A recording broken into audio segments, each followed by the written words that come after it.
അനന്തകൃഷ്ണൻ, ഇത് നേർക്കുനേരുള്ള ഒരു സിനിമാ കളി അല്ലെങ്കിൽ സിനിമയിൽ കാണുന്ന ഒരു ക്ലൈമാക്സ് രംഗമൊക്കെ പോലെ വളരെ ആവേശം കൊള്ളിക്കുന്ന ഒരു കളിയായി മാറിയിരിക്കുന്നു എന്ന് വേണം പറയാൻ.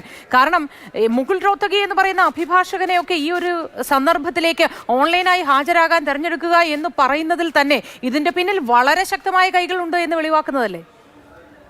നോക്കൂ മോത്തി, എന്തുമാത്രം കളികളാണ് ഈ അവസാന നിമിഷം നടക്കുന്നത്. കാരണം അത്രയേറെ കാര്യങ്ങളുണ്ടോ ഈ ഹേമ കമ്മിറ്റി റിപ്പോർട്ടിൽ സിനിമാ മേഖലയിലുള്ള ചിലരെങ്കിലും ഭയപ്പെടാൻ?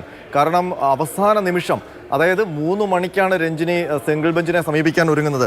ഇപ്പോൾ അതിനു മുൻപ് സർക്കാർ 2:30 ഈ റിപ്പോർട്ട് പുറത്തുവിടുമെന്ന് അറിഞ്ഞ മാത്രയിൽ സുപ്രീം കോടതിയിൽ നിന്ന് മുതിർന്ന അഭിഭാഷകനെ ഇറക്കുമതി ചെയ്യുന്നു.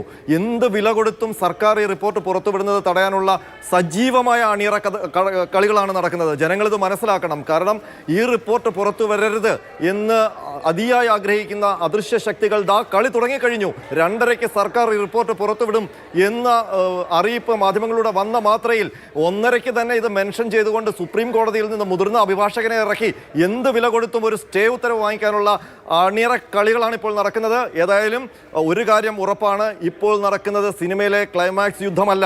ഇത് അറിയാനുള്ള അവകാശവും ഇത് പുറത്തു വരാതിരിക്കാനുള്ളവരുടെ അണിയറ നീക്കവും തമ്മിൽ നടക്കുന്ന യുദ്ധമാണ്. ഈ യുദ്ധത്തിൽ അറിയാനുള്ള അവകാശം തന്നെ ജയിക്കും. മാധ്യമപ്രവർത്തകർ എന്ത് വില കൊടുത്തും ഈ റിപ്പോർട്ട് പുറത്ത് കൊണ്ടുവരിക തന്നെ ചെയ്യും. ഇനി ഇത് എന്നേക്കുമായി ഒളിപ്പിക്കാൻ ശ്രമിച്ചാലും ഇങ്ങനൊരു റിപ്പോർട്ടുണ്ടെങ്കിൽ ഈ റിപ്പോർട്ട് അങ്ങനെ ശ്രദ്ധിക്കപ്പെടേണ്ട പരാമർശങ്ങളോ ശ്രദ്ധിക്കപ്പെടേണ്ട വിശദാംശങ്ങളോ ആ റിപ്പോർട്ടിലുണ്ടെങ്കിൽ അത് എന്ത് വില കൊടുത്തും ജനങ്ങളെ അറിയിക്കാനുള്ള ബാധ്യത ഇവിടുത്തെ മാധ്യമങ്ങൾക്കുണ്ട്. മാതൃഭൂമി ന്യൂസ് അടക്കമുള്ള മാധ്യമങ്ങൾ അത് ചെയ്യുമെന്നുള്ള കാര്യം ഉറപ്പാണ്. ഏതായാലും നിയമപരമായി ഈ പോരാട്ടം തുടരട്ടെ. സൂചിപ്പിച്ചതുപോലെ നമ്മൾ ഈ അന്വേഷണം ആരംഭിക്കുകയാണ്. എന്താണ് ഈ റിപ്പോർട്ടിലുള്ളത്?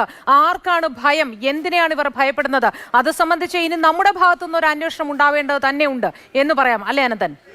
കാരണം ഇത് നമ്മളിങ്ങനെ ഇത്രയും വലിയ ഒരു എതിർപ്പ് അല്ലെങ്കിൽ ഇത്രയും വലിയ നീക്കങ്ങൾ ഇതിനെതിരെ നടക്കുമെന്ന് ഒട്ടും പ്രതീക്ഷിച്ചിട്ടില്ല.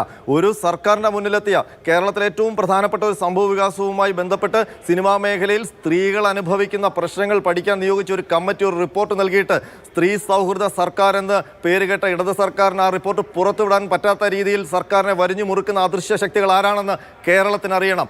ഈ അവസാന നിമിഷവും എല്ലാ നിയമ വഴികളിലും അടഞ്ഞിട്ടും അതിൻ്റെ ഇനിയൊരു ലൂപ്പ് ഹോൾ ഉണ്ടോ എന്ന് നോക്കി ആ വഴിയിലൂടെ ഈ റിപ്പോർട്ട് പുറത്തു വരുന്നത് തടയാൻ ശ്രമിക്കുന്ന അദൃശ്യ ശക്തികൾ ആരാണെന്ന് കേരളം അറിയണം. കാരണം നടി രഞ്ജിനിയുടെ ഹർജിയാണ് ഇപ്പോഴും ഹൈക്കോടതി അല്പസമയം മുമ്പ് തള്ളിയത്. അതിന് ഇനിയും നിയമപരമായ ഒരു ചാൻസ് കൂടി കോടതി നൽകിയിട്ടുണ്ട്. പക്ഷേ രഞ്ജിനി ഇപ്പോൾ തിരുവനന്തപുരത്താണ്, വെള്ളായണിയിലെ ഒരു വീട്ടിൽ സീരിയലിൽ അഭിനയിച്ചു കൊണ്ടിരിക്കുകയാണ്.